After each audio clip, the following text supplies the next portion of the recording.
मुंबई महापालिकेमध्ये सत्तेचं सोपान गाठण्यासाठी महायुतीनं सर्व ताकदीनिशी समीकरणांची जुळवाजुळव सुरू केली आहे। भाजप आणि शिवसेना या पक्षांनी वेगवेगळी गटनोंदणी केली।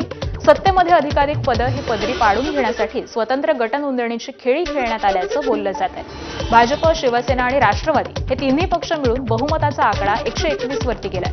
मुंबईमध्ये नवाब मलिकांमुळे राष्ट्रवादीला दूर लोटणाऱ्या भाजप आणि शिवसेनेनं सत्ता स्थापनेमध्ये मात्र राष्ट्रवादीचा हात धरलाय। राष्ट्रवादी हा महायुतीचाच एक घटक पक्ष असल्याचा साक्षात्कार मुंबई भाजप अध्यक्ष अमित साटमांना झालाय। मात्र कागदपत्रांची पूर्तता न झाल्यामुळे काल राष्ट्रवादीची गटनोंदणीही झाली नाही। दरम्यान 11 फेब्रुवारीला मुंबईचा महापौर निवडला जाणार असल्याची माहिती ही सध्या समोर आली आहे। मुंबईमध्ये नवाब मलिकांमुळे राष्ट्रवादीला दूर लोटणाऱ्या भाजप आणि शिवसेनेनं सत्ता स्थापनेमध्ये मात्र राष्ट्रवादीला सोबत घेण्याचा निर्णय घेतलाय।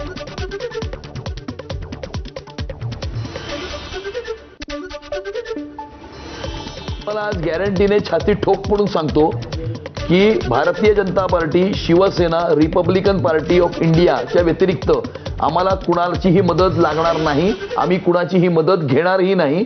हे आज मी तुम्हाला ऑन एअर सांगतो। चला हे आता हे करून ठेवा, जसं ते नाही झालं होतं ना। त्यांनी पाठिंबा दिला तरी घेणार नाही असं म्हणताय तुम्ही? नवाब मलिकांच्या नगरसेवकांनी पाठिंबा दिला तरी घेणार नाही असं म्हणतोय। आमचा आक्षेप हा एका व्यक्तीवरती होता, पक्षावरती नाही।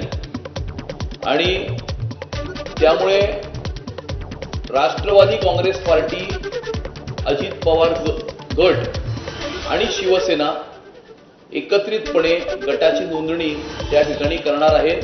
कारण राष्ट्रवादी काँग्रेस पार्टी, अजित पवार गट ही आधीपासूनच महायुतीचा घटक पक्ष आहेत। आमचं एकत्रितपणे महाराष्ट्रामध्ये सरकार आहे आणि ते सुद्धा या महायुतीचा भाग आहे।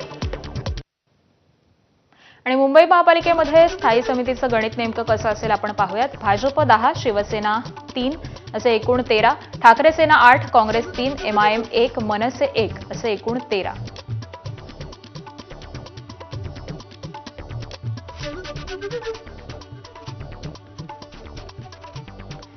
तर मुंबई महापालिकेमध्ये अशी 13 नगरसेवकांची ही स्थायी समितीचं गणित सध्या समोर येत आहे।